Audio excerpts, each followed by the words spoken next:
ನಮಸ್ಕಾರ. ಪಂಚಾಯಿತಿ ಪಾಡ್ಕಾಸ್ಟ್ಗೆ ಸ್ವಾಗತ. ನಾನು ಹರಿಪ್ರಸಾದ್.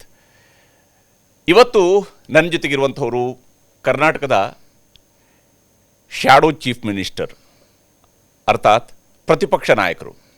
ರಾಜ್ಯದಲ್ಲಿ ಕಾಂಗ್ರೆಸ್ ಆಡಳಿತಕ್ಕೆ ಬಂದು 3 ವರ್ಷ 2 ತಿಂಗಳ ಸರ್ಕಾರ ಆಗೋಯಿತು. ಪ್ರತಿಪಕ್ಷ ನಾಯಕರಾಗಿ ಕಾರ್ಯಾರಂಭವನ್ನು ಮಾಡಿ ಇನ್ನೂ 3 ವರ್ಷ ತುಂಬಿಲ್ಲ. ಆದರೆ ಈ 3 ವರ್ಷದ ಅವಧಿಯ ಒಳಗಡೆ ಯಾವ ಸ್ವರೂಪದಲ್ಲಿ ರಾಜ್ಯ ಸರ್ಕಾರದ ಪರ್ಫಾರ್ಮೆನ್ಸ್ ಇದೆ, ಅದರಲ್ಲಿ ಪ್ರತಿಪಕ್ಷ ನಾಯಕರಾಗಿ ಆರ್ ಅಶೋಕ್ ಅವರು ಯಾವ ಸ್ವರೂಪದಲ್ಲಿ ಯಶಸ್ವಿಯಾಗಿದ್ದಾರೆ, ಮತ್ತು ಅವರ ಪ್ರಕಾರ ಮತ್ತೊಮ್ಮೆ BJP ಅಧಿಕಾರಕ್ಕೆ ಬಂದೇ ಬರುತ್ತೆ ಅಂತೇಳಿ ಇತ್ತೀಚೆಗೆ ಬಹಳಷ್ಟು ಬಾರಿ ಬಹಳ ಜೋರು ಧ್ವನಿಯಲ್ಲಿ ಅಶೋಕ್ ಅವರು ಮಾತಾಡ್ತಾ ಇದ್ದಾರೆ. ಅದನ್ನು ನಾವು ನೋಡ್ತಾ ಇದ್ವಿ.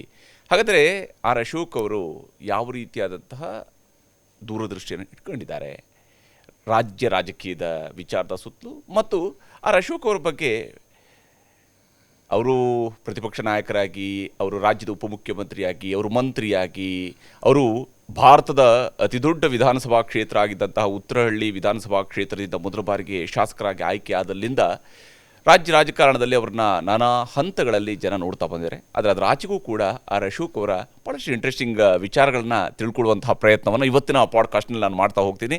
ಆರ್ ಅಶೋಕ್ ಅವರು ನನ್ನ ಜೊತೆಗಿದ್ದಾರೆ. ಅಶೋಕ್ ಅವರೇ, ಕಾರ್ಯಕ್ರಮಕ್ಕೆ ಸ್ವಾಗತ. ಅವಕಾಶ ಕೊಟ್ಟಿದ್ದಕ್ಕೆ ನ್ಯೂಸ್ 18ಗೂ ನನ್ನ ಧನ್ಯವಾದ. ಪ್ರತಿಪಕ್ಷ ನಾಯಕರಾದ್ರಿ 2023 ನವೆಂಬರ್ ತಿಂಗಳಲ್ಲಿ. ಕಳೆದ 2.25 ವರ್ಷಗಳ ತಾವು ಪ್ರತಿಪಕ್ಷ ನಾಯಕರಾಗಿ, ಮತ್ತು ಈ ಸರ್ಕಾರದ 3 ವರ್ಷ 2 ತಿಂಗಳ ಆಡಳಿತ ಅವಧಿ, ಇಬ್ಬರು ಮುಖ್ಯಮಂತ್ರಿಗಳು. ಈ ಅವಧಿಯನ್ನು ತಾವು ಯಾವ ಸ್ವರೂಪದಲ್ಲಿ ನೋಡ್ತೀರಿ? ಪ್ರತಿಪಕ್ಷ ಅನ್ನೋದು ನನಗೆ ಹೊಸದು. ಯಾಕೆಂದರೆ ನಾನು ಅತಿ ದೊಡ್ಡ ವಿಧಾನಸಭಾ ಕ್ಷೇತ್ರದಲ್ಲಿ ಬಂದಾಗೆ ನಾನು ಅತಿ ಒಂಥರ ಮಂತ್ರಿ ಇದ್ದಂಗೆ. ನನಗೆ almost all of Bengaluru Uttarahalli ವಿಧಾನಸಭಾ ಕ್ಷೇತ್ರಕ್ಕೆ. ಅದಾದಮೇಲೆ ಹೆಲ್ತ್ ಮಿನಿಸ್ಟರ್ ಆಗಿದ್ದೆ. ಹೌದು. ಟ್ರಾನ್ಸ್ಪೋರ್ಟು, ಹೋಮ್ ಮಿನಿಸ್ಟರು, ಮತ್ತು ಆಹಾರ ಮಂತ್ರಿಯಾಗಿ, ರೆವಿನ್ಯೂ ಮಿನಿಸ್ಟರ್ ಆಗಿ ಕೆಲಸ ಮಾಡಿದ್ದೀನಿ. That is different. ಅಲ್ಲಿ ಏನಾಗುತ್ತೆ, ನಿಮಗೆ ಮಂತ್ರಿ ಆದ ತಕ್ಷಣ ಎಲ್ಲ ಸುತ್ತೂ IAS IPS ಅವ್ರು ಬಂದು ನೀವು ವಿಧಾನಸಭೆಯಲ್ಲಿ ಮಾತಾಡಬೇಕಾಗಲಿ, ಆಚೆ ಮಾತಾಡಬೇಕಾಗಲಿ, ಎಲ್ಲ ಚೀಟಿಗಳು ಬರ್ತಾ ಇರ್ತತೆ. ಚೀಟಿ ತಗೊಂಡು ಮಾತಾಡೋ ಮಂತ್ರಿಗಳು ಎಲ್ಲ ಆಗಿದೆ. ಇದಾಗಲ್ಲ. ನಾವು ಚೀಟಿ ಕೊಡೋರು ಯಾರೂ ಇಲ್ಲ. ನಾವೇ ಹುಡುಕಿ ತೆಗಿಬೇಕು. ನಾವೇ ಅದನ್ನು ಸಮರ್ಥವಾಗಿ ಪ್ರೆಸೆಂಟೇಷನ್ ಮಾಡಬೇಕು. ಇದು ಒಂದು ಚಾಲೆಂಜಿಂಗ್ ಅಷ್ಟೇ. ಅಪೋಸಿಷನ್ ಲೀಡರ್ ಅಂದರೆ ಇಟ್ ಈಸ್ ಎ ಚಾಲೆಂಜಿಂಗ್. ಸರ್ಕಾರದ ತಪ್ಪುಗಳನ್ನು ಎತ್ತಿಡಿಯೋ ಅಂಥದ್ದಕ್ಕೆ ಮತ್ತು ಜನರಿಗೆ ಮುಟ್ಟಿಸೋ ಅಂಥದ್ದು ನಮ್ಮ ಕರ್ತವ್ಯ. ನಾವೇನು ಡಿಸಿಷನ್ ಮಾಡೋಕ್ಕಾಗಲ್ಲ. We are not A decision maker. But ಸರ್ಕಾರದ ಮೇಲೆ ಒತ್ತಡ ಹಾಕಿ ಡಿಸಿಷನ್ ಆಗೋ ರೀತಿ ಮಾಡುವಂಥ ಒಂದು ಪ್ರಯತ್ನವನ್ನು ನಾವು ಮಾಡಬೇಕು. ಆ ಕೆಲಸ ನಾವು ಕಳೆದ 3 ವರ್ಷ ಸರ್ಕಾರದ ಆಲ್ಮೋಸ್ಟ್ ಆಲ್ ಮುಗಿದೋಗಿದೆ ಆಯುಸು. 70% ವಯಸ್ಸು ಆಗ್ಬಿಟ್ಟಿದೆ ಅವರಿಗೆ, ಮುಗಿದೋಗಿದೆ ಆಯುಸು. ನಾವು ಸರ್ಕಾರದ ವಿರುದ್ಧವಾಗಿ ಭಾಳಷ್ಟು ವಿಚಾರವಾಗಿ ಧ್ವನಿಯನ್ನು ಎತ್ತಿದ್ದೀರಿ. ಕಾಂಗ್ರೆಸ್ ಅವರು ಈಗ ನೋಡ್ತಾ ಇದ್ದೀರಿ, ಅವರಿಗೆ ಏನು ಸಿಕ್ಕಿರಲಿಲ್ಲ. ನೀಟ್ ಒಂದು ಸಿಕ್ತು. ಮೋದಿ ಬಗ್ಗೆ ಅವರ 12 ವರ್ಷ ಆಡಳಿತದಲ್ಲಿ ಏನು ಇಲ್ಲ. ಅವ್ರದ್ದು ಏನು ಮಾತಾಡೋಕ್ಕೆ ಆಗಿಲ್ಲ. ಪಾರ್ಲಿಮೆಂಟ್ ಆಗಲಿ ಹೊರಗಡೆ ಈ ನೀಟನ್ನು ಹಿಡ್ಕೊಂಡು ಒಂದನ್ನು ಅವರು ತಾರ್ಕಿಕ ಅಂತ್ಯಕ್ಕೆ ತಗೊಂಡೋಗುವಂಥ ಕೆಲಸ ಮಾಡಿದ್ರು. ಆದರೆ ಇಲ್ಲಿ ಕರ್ನಾಟಕದಲ್ಲಿ ನೀವು ಬಂದರೆ ದಿನನಿತ್ಯ ಭ್ರಷ್ಟಾಚಾರ. ನನಗೆ ಮಾಧ್ಯಮದವ್ರು ಪ್ರಶ್ನೆ ಕೇಳ್ತಾರೆ, ಏನು ನೀವು ಒಂದನ್ನು ತಾರ್ಕಿಕ ಅಂತ್ಯಕ್ಕೆ ತಗೊಂಡೋಗೋಕ್ಕಾಗಲ್ಲ ಅಂತ. ಏನು ಮಾಡೋದು? ನಾವು ಒಪ್ಕೊತಾರೆ. ಯಾಕೆ ಅಂತ ಹೇಳಿದ್ರೆ, ಒಂದು ಕಡೆ ವಾಲ್ಮೀಕಿ ಹಗರಣ ಬಂತು, ಅವನ್ನ ಮಂತ್ರಿನ ಜೈಲು ಕಳಿಸೋ ಅಷ್ಟೊತ್ತಿಗೆ ಸಿದ್ದರಾಮಯ್ಯನವ್ರದ್ದು ಮೂಢ ಹಗರಣ ಬಂತು. ಅದನ್ನು ಹೋರಾಟ ಮಾಡೋ ಅಷ್ಟೊತ್ತಿಗೆ ಬಿಡದಿದ್ದು ಬಂತು. ಬಿಡದಿದ್ದಾದ ತಕ್ಷಣವೇ ಈಗ ಕಸದ್ದು 39,000 ಕೋಟಿ ಕಸದ್ದು ಲಾಬಿ ಅದು ನಡೀತಾ ಇದೆ. ಈಗ KPC ಅಕ್ರಮಗಳು. ಅಂದರೆ ದಿನನಿತ್ಯ ಒಂದಲ್ಲ ಒಂದು ಈ ಸರ್ಕಾರ, ಕಾಂಗ್ರೆಸ್ ಸರ್ಕಾರ ಬಂದ ಮೇಲೆ ದಿನನಿತ್ಯ ಭ್ರಷ್ಟಾಚಾರ ಅಂದರೆ ದಿನನಿತ್ಯದ ಗೋಳಾಗೋಗ್ಬಿಟ್ಟಿದೆ. ಅಂದರೆ ಪ್ರತಿಯೊಂದೂ ನಾವು ಪ್ರತಿ ವಾರನೂ ಹೋರಾಟ ಮಾಡಬೇಕು. ಪ್ರತಿ ವಾರನೂ ಒಂದು ಇಶ್ಯೂ ಕೊಡ್ತಾರೆ. ಆ ಥರದ ಪರಿಸ್ಥಿತಿ ನಿರ್ಮಾಣ ಆಗಿದೆ. ಅದಕ್ಕೋಸ್ಕರ ನೆನ್ನೆ ಪತ್ರಕರ್ತರು ನನ್ನ ಚೇಂಬರ್ಗೆ ಬಂದಿದ್ದರು. ಅವ್ರು ಹೇಳಿದ್ರು, ಸರ್ ಬಿಟ್ಬಿಡಿ ಸರ್, ಆಗೋಯ್ತು, ನೀವು KPSC ತಗೊಳ್ಳಿ ಸರ್ ಅಂತ. ನಾನು ಬಿಡೋದು ಅಂದರೆ ಇಲ್ಲ ಸರ್, ಅದು ಓಡಲ್ಲ, KPSC ಅಲ್ಲ, ಬಿಡದಿ ಓಡಲ್ಲ ಸರ್, KPSC ತಗೊಳ್ಳಿ ಅಂತ. ಅಂದರೆ ಮಾಧ್ಯಮದವರು ಸಲಹೆ ಕೊಡೋ ರೀತಿ ನೋಡೋಕ್ಕೆ ಹೋದರೆ ಈ ಸರ್ಕಾರ ಕಳೆದ 3.25 ವರ್ಷದಲ್ಲಿ ಭ್ರಷ್ಟಾಚಾರ ಟೆಂಡರ್ಗಳು, ನೋಟಿಫಿಕೇಷನ್ನು, ಲೇಔಟ್ಗಳು ಮಾಡೋದರಲ್ಲಿ ರಿಯಲ್ ಎಸ್ಟೇಟ್ ಒಂಥರ ರಿಯಲ್ ಎಸ್ಟೇಟು ಸರ್ಕಾರ ಇದು, ರಿಯಲ್ ಎಸ್ಟೇಟ್ ಸರ್ಕಾರ. ಮತ್ತು ಆಡಳಿತ ಅಂತ ಹೇಳಿದ್ರೆ ಕೊತ್ವಾಲ್ ಆಡಳಿತ, ಕೊತ್ವಾಲ್ ರಾಜ್ಯ ಅಂತಾರೆ. ಯಾಕೆಂದರೆ ಕಾಂಗ್ರೆಸ್ ಅಧ್ಯಕ್ಷರು ಅವರೇ, ಮುಖ್ಯಮಂತ್ರಿನ ಒಪ್ಕೊಂಡಿದ್ದಾರೆ. ಮೊನ್ನೆ ಕಾಮೆಂಟ್ ಮಾಡಿದ್ದಾರೆ, ನನ್ನ ಬಗ್ಗೆನೂ ಕಾಮೆಂಟ್ ಮಾಡಿದ್ದಾರೆ.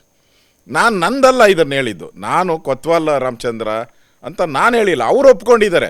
ಇದೇ ನ್ಯೂಸ್ 18ನಲ್ಲಿ ನಾನು ಮೊನ್ನೆ ಅಬ್ಸರ್ವ್ ಮಾಡಿದೆ. ಹರಿಪ್ರಸಾದ್ ಅವರು, ನೀವೇ ಪ್ರಶ್ನೆ ಕೇಳಿದ್ರಿ, ಏನು ನೀವು ಕೊತ್ವಾಲ್ ಶಿಷ್ಯನ ಅಂತ. ನಂಗೆ ಕೊತ್ವಾಲ್ ಶಿಷ್ಯ ಅಲ್ಲ, ಅವನೇ ನನ್ನ ಹತ್ರ ಬಂದು ಕೈ ಕಟ್ಕೊಂಡು ನಿಂತ್ಕೊಂತ ಇದ್ದ, ಅಂದರೆ ಗುರು. ಇನ್ನು ಡಿ ಕೆ ಶಿವಕುಮಾರ್ ಅಂತೂ ಆಲ್ಮೋಸ್ಟ್ ಅವರು ಎಲ್ಲ ಪ್ರೆಸ್ ಮೀಟಲ್ಲಿ ಹೇಳಿದ್ದಾರೆ, ನಾನು ಹೌದು ಅವ್ರ ಜೊತೆ ಇದ್ದಿದ್ದು ನಿಜ ಅಂತ. ಅಂದರೆ ಇದರಿಂದ ಏನು ಹರಿಪ್ರಸಾದ್ ಅವರು ರಾಜಕಾರಣವನ್ನ ಅಂದ್ರೆ ಇಲ್ಲಿ ವಿದ್ಯಾರ್ಥಿ ನಾಯಕರಾಗಿದ್ದಾಗ ನೀವು ವಿದ್ಯಾರ್ಥಿ ನಾಯಕರಾಗಿದ್ರ, ಅದಾದ ನಂತರ ನೀವು ವಿದ್ಯಾರ್ಥಿ ನಾಯಕರಾಗಿದ್ದೀರಿ? ಅದಾದ್ಮೇಲೆ ನಾನು ವಿದ್ಯಾರ್ಥಿ, ನಾನು ವಿಪ್ರಂ ಕಾಲೇಜಲ್ಲಿ ನಾನಲ್ಲಿ ಜನರಲ್ ಸೆಕ್ರೆಟರಿ ಆಗಿದ್ದೆ, ಜನರಲ್ ಸೆಕ್ರೆಟರಿ ಆಗಿದ್ದೆ. ನಾನು HMT ಕಾರ್ಮಿಕ ಸಂಘಕ್ಕೆ ಅಡ್ವೈಸರ್ ಆಗಿದ್ದೆ. ನಾನು HMTಗೆ ನಮ್ದು 65 ಎಕರೆ ನಾನು ಜಮೀನು ಕೊಟ್ಟಿದ್ದೀನಿ. 1,000 ರೂಪಾಯಿಗೆ 65 ಎಕರೆ ಜಮೀನು. ಯಾವ ವರ್ಷದಲ್ಲಿ ಇದು? ಅದು HMT ಪ್ರಾರಂಭ ಆದಾಗ 1947, 50ನೇ ಇಸ್ವಿ ಇರ್ಬೋದು, 50-51ನೇ. ನಿಮ್ಮ ತಂದೆಯವರು ನಮ್ಮ ಇಡೀ ಕುಟುಂಬದಲ್ಲಿ ಒಂದು 65 ಎಕರೆ ಜಮೀನನ್ನು ನಾವು HMTಗೆ ನಾವು ಒಂದು ರೀತಿ ದಾನನೇ ಅಂತ ತಿಳ್ಕೊಬೋದು. ಯಾಕಂದರೆ 1,000 ರೂಪಾಯಿಗೆ 1 ಎಕರೆಗೆ ಜಮೀನು ಕೊಟ್ಟಿದ್ದೀರಿ. ನಮ್ಮ ಮನೇಲಿ ಅವತ್ತೇ 5 ಜನ ಸೆಂಟ್ರಲ್ ಗೌರ್ಮೆಂಟ್ ಎಂಪ್ಲಾಯೀಸ್ ಇದ್ರು ನಮ್ಮ ಮನೆಯಲ್ಲಿ. ಮತ್ತೆ ನಮ್ಮ ಮನೇಲಿ ಯಾರ್ಯಾರು ಕೆಲಸ ಮಾಡ್ತಾ ಇದ್ರು ಲೇಬರ್ಸು, ಅವ್ರಿಗೂ HMTಯಲ್ಲಿ ಕೆಲಸ ಕೊಡಿಸಿದ್ದೀರಿ ನಾವು. ಓಕೆ, ಅಂದ್ರೆ ಪರಂಪರೆ ಹಾಗೆ ಬಂದಿದ್ದು ನಮ್ದು. ಅದರಿಂದ ಅಂದ್ರೆ ನೀವು ಹುಟ್ಟಿದ ಸಂದರ್ಭದಲ್ಲಿ ನೀವು ಲ್ಯಾಂಡ್ ಲಾರ್ಡ್ಸ್ ಆಗಿ ಉಳಿದಿರ್ಲಿಲ್ಲ, ಅಂದ್ರೆ ಒಂದು ರೀತಿಯಾಗಿ ಹಿಂದಿನ ಜಮೀನ್ದಾರರಾಗಿದ್ರಿ. ಆದ್ರೆ ನೀವು ಬಂದಾಗ ಜಮೀನುಗಳೆಲ್ಲ ತುಂಬಾ ಕಡಿಮೆ ಆಗಿದ್ದಿತ್ತು, ಈ ಅಕ್ವೈರ್ ಇದೆಲ್ಲ ಆಗಿ ಹೋಗು. ನಾವು ಬಂದಮೇಲೆ ನಾನು ಹುಟ್ಟಕ್ಕೆ ಮುಂಚೆನೇ ಇದು ಅಕ್ವೈರ್ ಆಗಿತ್ತು. ಆದರೂ ಕೂಡ ನನ್ನ ಜಮೀನು ಯಶವಂತಪುರದಲ್ಲಿ ನಮ್ಮ ಸುಮಾರು ಒಂದು 4 ಎಕರೆ ಜಮೀನು, ಯಶವಂತಪುರ ರೈಲ್ವೆ ಸ್ಟೇಷನ್ ಹಿಂಭಾಗದಲ್ಲೇ ನನ್ನ ಜಮೀನಿತ್ತು. ಅದು ನಾನು ಬಂದಮೇಲೆ ಮಾರಿದ್ದೀನಿ ಅದನ್ನು. ನಮ್ಮ ತಂದೆಯವರು ಮಾಡಿರಲಿಲ್ಲ, ಅದನ್ನ ಹಾಗೆ ಇಟ್ಟಿದ್ರು. ನಾನು ಬಂದಮೇಲೆ ಅದನ್ನು ಮಾರಿದ್ದೀನಿ. ಈಗ ನೀವು ನಿಮ್ಮ ರಾಜಕಾರಣಕ್ಕೆ ಬರೋಕ್ಕೆ ಮುಂಚಿತವಾಗಿ, ಅಂದರೆ ನಿಮ್ಮ ಬಾಲ್ಯ ಯಾವ ಸ್ವರೂಪದಲ್ಲಿ, ಅಪ್ಪ ಅಮ್ಮ ಯಾವ ಸ್ವರೂಪದಲ್ಲಿ ತಮ್ಮ ಬಾಲ್ಯದ ಜೀವನವನ್ನು ನೆನಪು ಮಾಡ್ಕೊಳ್ಳೋದಿದ್ರೆ? ನಂದು ಬಾಲ್ಯ ಅಂದರೆ ನಾನು ಒಬ್ಬನೇ ಗಂಡು ಮಗ. ನಮ್ಮ ಅಕ್ಕಂದಿರು ಇಬ್ಬರಿದ್ರು, ಅವ್ರು ಚಿಕ್ಕ ವಯಸ್ಸಲ್ಲೇ ಮದುವೆ ಆಗೋಗಿತ್ತು. ಸೊ ನಾನು ಬಾಲ್ಯದಲ್ಲೇ ನನಗೆ RSS ನಮ್ಮ ಚಿಕ್ಕಪ್ಪ ಅಣ್ಣಯ್ಯ ಅಂತ ಇದ್ದರು, ಅವರು HMT ಎಂಪ್ಲಾಯ್. ಅವರು RSS ಚೀಫ್ ಆಗಿದ್ರು ನಾರ್ತ್ ತಾಲೂಕಲ್ಲಿ. ಆಗಲೇ ನನ್ನನ್ನು ಒಂದು 10ನೇ ವರ್ಷಕ್ಕೆ RSSಗೆ ಫೀಲ್ಡ್ಗೆ ಇಳಿಸ್ಬಿಟ್ರು. ಓಕೆ. ಸೊ ನಾನು ಇನ್ನೋಸೆಂಟ್, ಭಾಳ ಇನ್ನೋಸೆಂಟ್ ಆಗಿ ಒಬ್ಬಂಟಿಗೆ ಒಂಥರ ಇನ್ನೋಸೆಂಟ್ ಆಗಿ ಬೆಳೆದವನು. ನನಗೆ ಜಾಲಹಳ್ಳಿ ನಿಮ್ಮ ಮನೆ? ಜಾಲಹಳ್ಳಿ ನೆಟ್ಟಿವ್ ನಾನು. ಜಾಲಹಳ್ಳಿ ಅಂತ ಹೇಳಿದ್ರೆ ಒಂದು 10-15 ತಲೆಮಾರು. ಕೆಂಪೇಗೌಡರು ಬಿಡದಿ ಬಂದಾಗ ಇಲ್ಲಿ ಬೆಂಗಳೂರು ಬಂದಾಗಿದ್ದು ನಾನು ಕೂಡ ಕೆಂಪೇಗೌಡರು ಹೇಗೆ ಬಂದಿದ್ರು ಹಾಗೆ ನಾವು ಮೊದಲು ಮೋಸ್ಟ್ಲಿ ಅಂತ ಹೇಳ್ಬೋದು ದೇವನಹಳ್ಳಿ ಒರಿಜಿನಲ್ ನಮ್ಮದು ದೇವನಹಳ್ಳಿ ಅಂತ ಅನಿಸುತ್ತೆ. ಅದಾದಮೇಲೆ ಕೆಂಪೇಗೌಡರು ಮೈಗ್ರೇಷನ್ ಟು ಬೆಂಗಳೂರು, ಇಲ್ಲಿಗೆ ಬಂದಾಗ ನಾವು ಬೆಂಗಳೂರಿಗೆ ಕೆಂಪೇಗೌಡರ ಜೊತೆ ಬಂದಿದ್ದೀರಿ. ಸೊ ಆ ಒಂದು ಪರಂಪರೆ ತಲೆಮಾರು ಇದು ಜಾಲಹಳ್ಳಿಯಲ್ಲೇ ನಾವು ವಾಸ ಇದ್ರಿ. ಅದರಿಂದ ನೇಟಿವ್ ನಾವು ಬೆಂಗಳೂರಿನ ಒರಿಜಿನಲ್ ವ್ಯಕ್ತಿಗಳು. ನಾವು ಒರಿಜಿನಲ್ ನಾವಿರ್ಬೋದು, ಬಚ್ಚೇಗೌಡರು ಅವರು, ಇವರೆಲ್ಲ ಒರಿಜಿನಲ್ ನಾವು ಬೆಂಗಳೂರು ಕೆಂಪೇಗೌಡರ ಒಂದು ಸಂತತಿ. ಅಂದರೆ ಅವರ ನಮ್ಮಲ್ಲಿ ಒಕ್ಕಲಿಗರಲ್ಲಿ ಡಿಫ್ರೆಂಟ್ ಕ್ಯಾಸ್ಟ್ಗಳಿದೆ. ಹೌದೌದು. ಇದು ಕೆಂಪೇಗೌಡರದು ಅಂದರೆ ನಾವು ಬಂಡಿ ದ್ಯಾವರು ಮಾಡ್ತೀರಿ, ವರ್ಷ ಒಂದ್ಸರಿ 20 ವರ್ಷಕ್ಕೊಂದ್ಸರಿ ಬಂಡಿ ದ್ಯಾವರು ಮಾಡ್ತೀರಿ ನಾವು. ಅಂದರೆ ಮನೆ ದೇವರು 20 ವರ್ಷಕ್ಕೊಂದ್ಸರಿ ಎಲ್ಲ ಬಂಡಿ. ಮತ್ತೆ ಹೊಸದ್ಯಾವರು ಅಂತ ಮಾಡ್ತೀರಿ ನಾವು. ಪ್ರತಿ ವರ್ಷ ಬೆಳೆ ಬಂದಾಗ ತಗೊಳಕ್ ಮುಂಚೆ ಪೂಜೆ ಮಾಡಿ ಅದನ್ನ ಬೆಳೆನ ಮನೆಗೆ ತಗೊಂಡು, ಈ ಒಂದು ಪರಂಪರೆಯಲ್ಲಿ ನಾವು ಬಂದವರು. ಒರಿಜಿನಲಿ ವೇರ್ ಜಾಲಹಳ್ಳಿ ನೇಟಿವ್ ನಮ್ದು.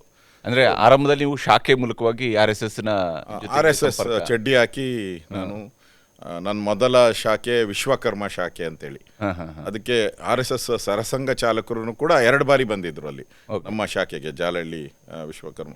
ಅದಾದ್ಮೇಲೆ ನಾನು ಕಾಲೇಜಿಗೆ ಬರ್ತಾ ಇದ್ದೆ, ವಿವಿಪುರಂ ಕಾಲೇಜು. ನನ್ನ ಮನೆ ಇದ್ದಿದ್ದು ಜಾಲಹಳ್ಳಿ. ನಿಮ್ಮ ಸ್ಕೂಲು ಜಾಲಹಳ್ಳಿ. ನಂದ ಪ್ರೈಮರಿ ಸ್ಕೂಲು ಜಾಲಹಳ್ಳಿ, ಹೈಸ್ಕೂಲ್ ಸರ್ಕಾರಿ ಪ್ರಾಥಮಿಕ ಶಾಲೆ ಜಾಲಹಳ್ಳಿ. ಮನೆ ಎದುರುಗಡೆ ಈಗಲೂ ಇದೆ. ಈಗಲೂ ಅದೇ ಜಾಗ ಓಕೆ ಉಳಿಸಿದ್ದೀರಿ, ಹಾಗೆ ಉಳಿದಿದೆ. ದೊಡ್ಡ ಜಾಗ ಇದೆ, ಸುಮಾರು ಒಂದು 4-5 ಎಕರೆ ಜಮೀನಿದೆ.